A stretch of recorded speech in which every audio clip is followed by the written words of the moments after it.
Hi guys. आज मैं आप लोगों के साथ एक जो जॉब रिलेटेड वही बात मैं शेयर करना चाहूँगी, जो कि मेरे एक्सपीरियंस है और मुझे जितना पता है। तो मैंने मेरे प्रीवियस वीडियो में भी बताई थी, वो एक्चुअली वही फ्रेशर के लिए ही मैं बोल रही हूँ।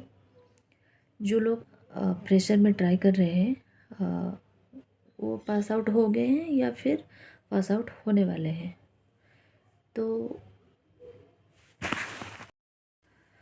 वो लोग के लिए मैं बता रही हूँ। अभी जो कंपनी है, बहुत सारा मैक्सिमम कंपनी है जो कि 4 राउंड कर रहे हैं। मैक्सिमम 80% कंपनी 4 राउंड ही कर रहे हैं। पहला हो गया तुम्हारा अपटी, जो कि रिटन राउंड।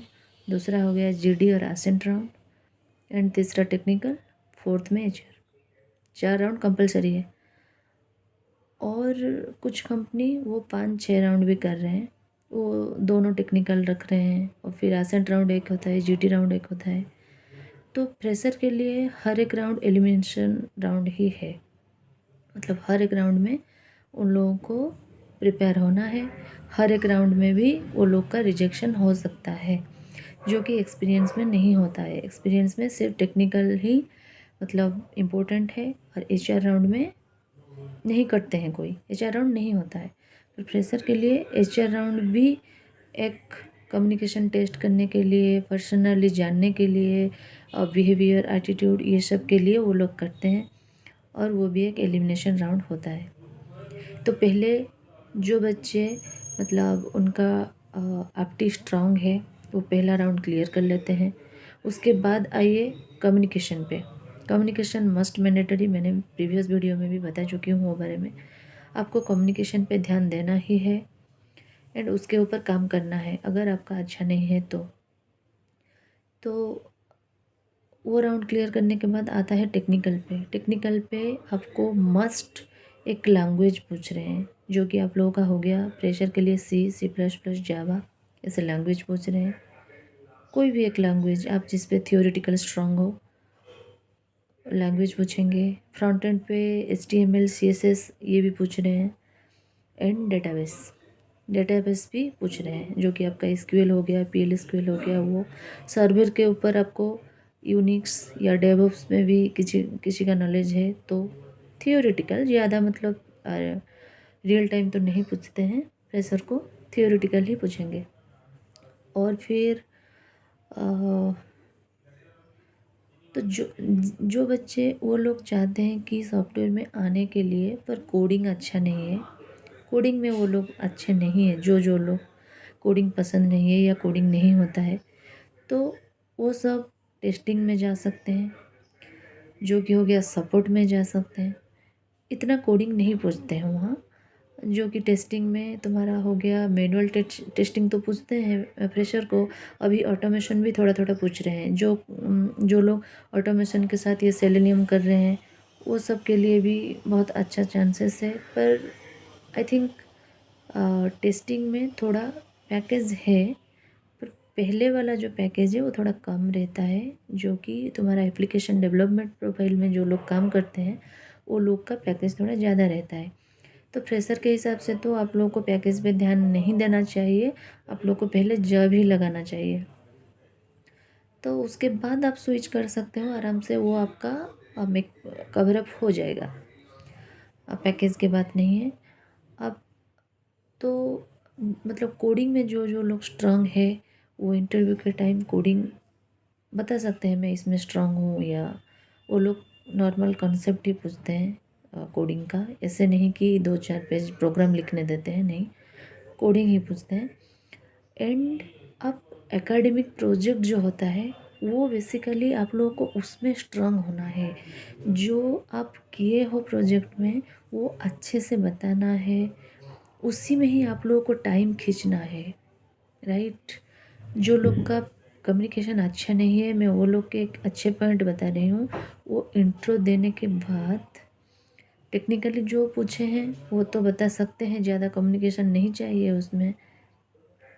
और प्रोजेक्ट में वो लोग मतलब हम क्या प्रोजेक्ट किए हैं वो लोग को पता नहीं है, पर प्रोजेक्ट में ही वो लोग थोड़ा ध्यान देते हैं, कैसे किए हैं, किए हो कि नहीं, या खरीद के आके सबमिट कर दिए हो।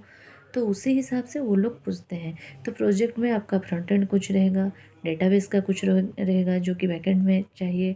तो आप लोगों को वो सब अच्छे से बताना है। जो जो भी आप लोग किए हो प्रोसेस वाइज अच्छे से बताना है, क्योंकि आपका दोनों सेमिस्टर में तो प्रोजेक्ट होगा, माइनर एक मेजर एक।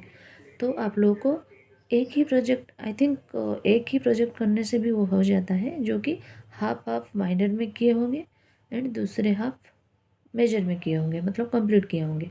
तो वो प्रोजेक्ट के बारे में आप लोगों को अच्छे से जानना है, फिर इंट्रो अच्छे से देना है एंड टेक्निकल में यही सब पूछते हैं और ज़्यादा नहीं।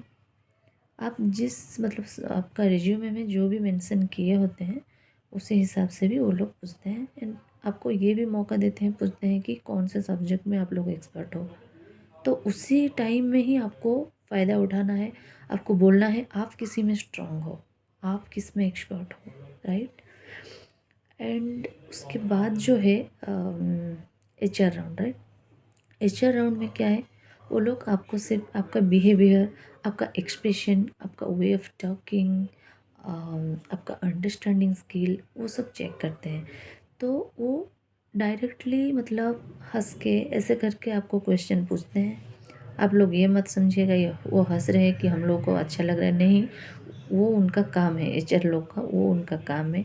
वो ऐसे ही पूछते हैं, हर किसी को ऐसे ही पूछते हैं, ना कि सिर्फ आपको।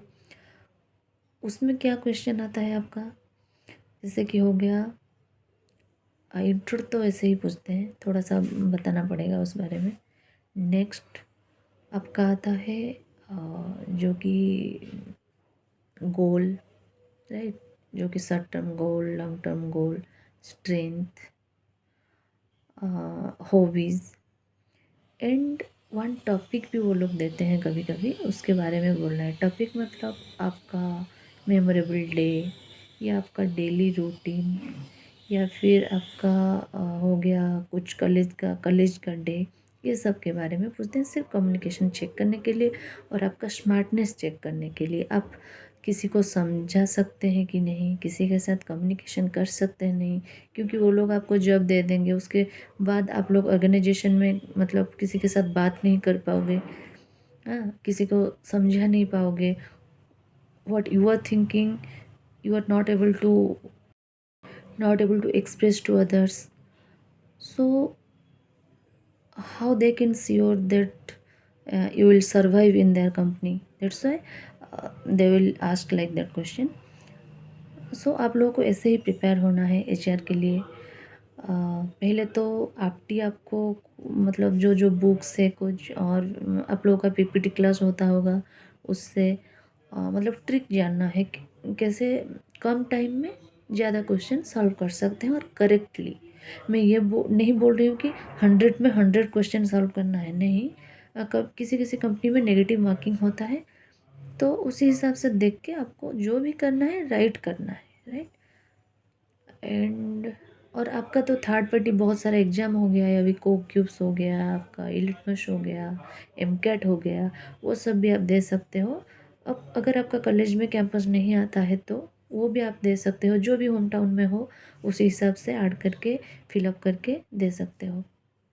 वो आप लोगों के लिए एक मतलब अच्छा पॉइंट है। इसी हिसाब से आप लोग ट्राई कीजिए, हो जाएगा, जॉब आराम से हो जाएगा।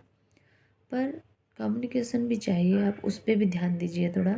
जिसका मतलब कम है, वो जो नहीं बोल पा रहे हैं वो ट्राई कीजिए, प्रैक्टिस कीजिए।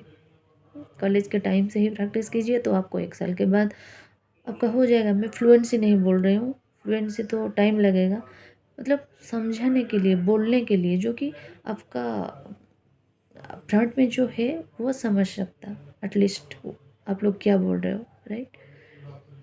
That is the main thing, main part. And और क्या, यही है, इसी हिसाब से ही आप लोग ट्राई कीजिए। मैं कभी कभी ऐसे बोलूँगी जो भी मुझे पता है और जो भी मैंने देख रही हूँ वो हो रहा है। तो ठीक है, आपको मेरे वीडियो कैसा लगा मुझे कमेंट करके बताइए और मेरे चैनल को सब्सक्राइब कीजिए। Till then bye bye, lots of love, thank you.